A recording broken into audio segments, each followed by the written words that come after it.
أسعد الله أوقاتكم بكل خير. أنا كنت في السعودية في شهر رمضان هذا، والحمد لله رجعنا بالسلام. في رجوعنا من مكة إلى جدة حصل موقف جدا غريب معنا مع مجموعة المعتمرين. وقفنا الشرطة في وسط الطريق لتفتيش الباص. الجماعة طبعا يعني سألوني، قالوا ليش يعني وقفوا لنا الشرطة؟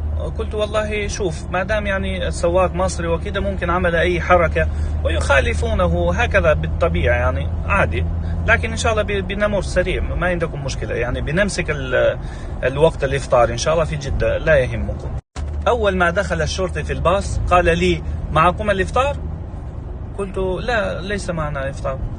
يا شباب جيبوا 2 كرتون سريع.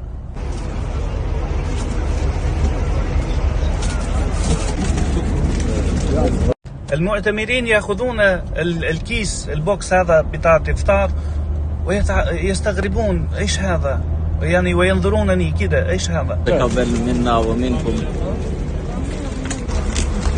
قلت لهم الآن حين الوقت أن أقول لكم أننا في بلد خادم الحرمين. يا أخي الشعب يطلع في الشارع ويوزع الموية والتمر والإفطار، وكمان الشرطي يوقفك ويوزع الإفطار الصائم. إيش تنتظر من هذه الدولة إلا البركة والخير؟ الله يحفظ هذه الدولة المباركة، اللهم اجعلها بلدا آمنا مطمئنا لكل المسلم فيها وخارجها. الله يحفظكم يا رب.